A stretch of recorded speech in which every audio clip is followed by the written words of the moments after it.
মুহররম মাসের আমল বলতে আমরা অনেক আমল করে থাকি। বিভিন্ন ধরনের নামাজ, মুহররমের রোজা, মুহররমের খাওয়া দাওয়া, মুহররমের ভোজন থেকে শুরু করে অনেক কিছুই আমরা রাস্তাঘাটে দেখবেন অনেক বই বিক্রি করে সেখান থেকে পেয়ে যাই। কিন্তু সহিহ হাদিসের বর্ণনায় মুহররমের একটি আমল বর্ণিত হয়ে এসেছে। কয়টা আমল? সেটি হলো মুহররমের 10 তারিখের রোজা।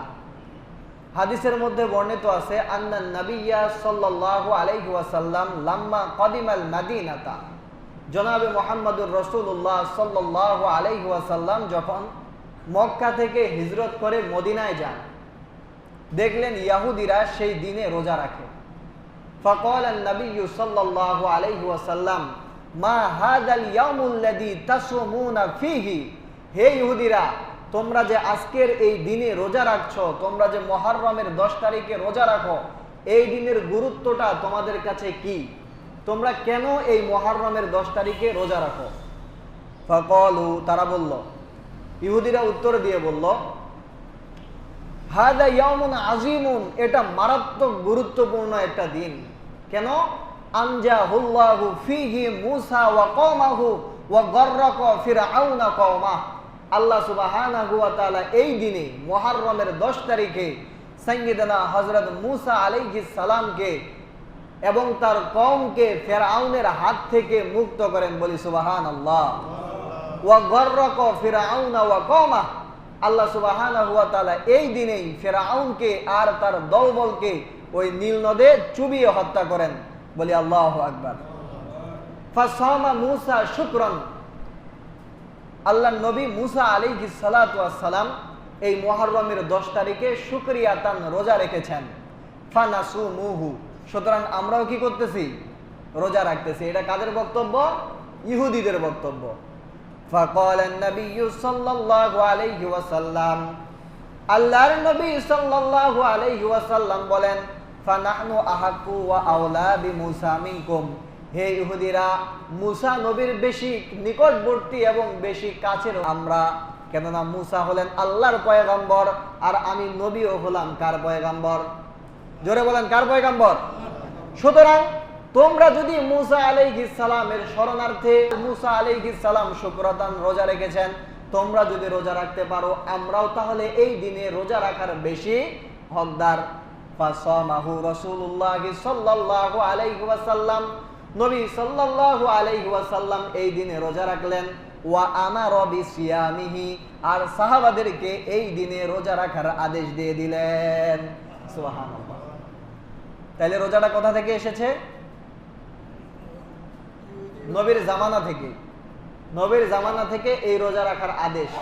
সাথে সাথে আল্লাহর নবী সাল্লাল্লাহু আলাইহি ওয়াসাল্লাম হাদিসে বলেছেন, মান তাশাব্বাহা বিকওমিন ফাহুয়া মিনহুম, যে ব্যক্তি যার সাদৃশ্য নিজের জীবনে ধারণ করে সে তার মতো। যে যার সুরত ধারণ করে সে কার মতো? তার মতো। সুতরাং ইহুদিরা 10 তারিখে রোজা রাখে, মুসলমানেরা যদি 10 তারিখে রোজা রাখে, তাহলে এটা কাদের সাদৃশ্য হলো? ইহুদিদের সাদৃশ্য হলো। এজন্য আল্লাহ নবী সাল্লাল্লাহু আলাইহি ওয়াসাল্লাম পরবর্তীতে বললেন, ওয়া খালিফুল ইয়াহুদা, তোমরা ইহুদিদের বিরোধিতা করো। ফাসুমু ইয়াওমান ক্বাবলাহু আও বা'দাহু, সুতরাং তোমরা 10 মুহররমের রোজার সাথে একদিন আগায় অথবা একদিন পিছায় আরেকটা করে রোজা রাখো। হয়তো 9-10 রোজা রাখো অথবা 10-11 রোজা রাখো। তাহলে বলেন তো, আল্লাহর নবী সাল্লাল্লাহু আলাইহি ওয়াসাল্লাম মুহররমের 10 তারিখে আমাদেরকে কি আমল শিক্ষা দিয়েছেন? জোরে বলেন সবাই, কি আমল শিক্ষা দিয়েছেন? রোজা। এই রোজা কি একটা নাকি দুইটা? দুইটা রোজা। কেন রাখবো? ইহুদিদের সাথে বিরোধ করার জন্য। দুইটা রোজা কোন দিন কোন দিন? হয়তো 9-10 অথবা 10-11। আগামীকালকে 9 তারিখ, রবিবার 10 তারিখ। হয়তো আপনারা শনিবার রবিবার রোজা রাখবেন অথবা রবিবার সোমবার রোজা রাখবেন। এই হলো রোজা। এই রোজা রাখলে ফায়দা কি, ফজিলত কি? আল্লাহর নবী সাল্লাল্লাহু আলাইহি ওয়াসাল্লাম হাদিসের মধ্যে বলেন, সাওমি আশুরা আহদাসিবু আলাল্লাহি আইয়ুকাফিরাস সানাতাল্লাতী ক্বাবলা, যে ব্যক্তি আশুরার দিনের 10 তারিখের রোজা রাখবে, আল্লাহ সুবহানাহু ওয়া তাআলা তার বিগত জীবনের 1 বছরের গুনাহ ক্ষমা করে দিবেন। আমরা অনেকে মনে করে থাকি আশুরার রোজা রাখলে 1 বছরের গুনাহ মাফ, আর সামনের আরেক বছরের গুনাহ মাফ। এটা নয়।